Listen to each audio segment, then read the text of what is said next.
Picture this, it's the 1980s. The Cold War is still on, shoulder pads are in style, and the supercar world is about to explode. Two companies, Porsche and Ferrari, are staring each other down across the autobahn, each planning to outdo the other. One chooses science, the other, pure insanity. On the left corner, the Porsche 959. On the right, the Ferrari F40. And between them, the greatest philosophical clash in supercar history. Let's start with the Porsche 959. This wasn't a car, it was a supercomputer wrapped in steel. Launched in 1986, the 959 was Porsche's moon landing on wheels. It had all-wheel drive, it had adjustable suspension, it had twin sequential turbos, and it could hit 197 miles per hour in the 1980s. That's faster than most cars today.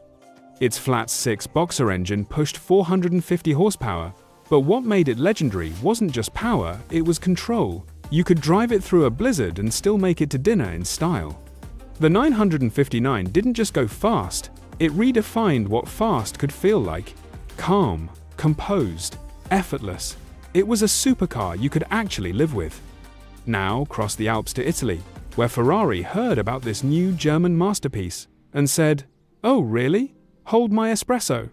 Enter the Ferrari F40, the polar opposite of the 959 inches every possible way. Where the Porsche was technology, the F40 was terror. It was loud, hot, brutal, and borderline sadistic, and it didn't care. Ferrari built it as a parting gift from Enzo himself, his final signature before he passed away. And he wanted it raw. No ABS, no traction control, no sound insulation. Heck, even the door handles were strings. But what it did have was a twin turbocharged 2.9-liter V8 pushing 478 horsepower in a car that barely weighed a ton. The F40 didn't whisper, it screamed. It didn't care about your comfort, your nerves, or your insurance bill. It existed for one reason, to make you feel alive. Where the 959 was about mastery, the F40 was about madness. The 959 coddled you. The F40 challenged you. The 959 hugged the road. The F40 tried to set it on fire. Driving the Porsche felt like commanding a spaceship, smooth, predictable, genius. Driving the Ferrari felt like wrestling a red demon with a death wish, and somehow, you still smiled the whole time. But here's the twist, both cars changed history. The 959 became the blueprint for every future supercar. The first to combine all-wheel drive, turbocharging, and computer wizardry. Without it, there'd be no Bugatti Veyron, no modern 911 Turbo, no hybrid hypercars. The F40? It became the soul of the supercar dream, proof that emotion beats logic, that rawness has its own kind of perfection. The Porsche 959 was a preview of the future. The Ferrari F40 was a celebration of the past. And together, they marked the moment the supercar world split in two, between brains and heart.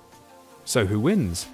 If you want to conquer the world quietly, with precision and grace, you pick the Porsche 959.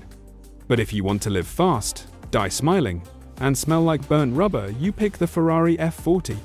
Because the F40 doesn't just move, it possesses you. And the 959 doesn't just impress, it teaches you. In the 1980s, these two cars didn't just define speed, they defined philosophy. So tell me, would you rather drive the car that predicted the future, or the one that made the present unforgettable? Either way, one thing's for sure. The 80s didn't just make music that slapped, they made machines that still echo through time.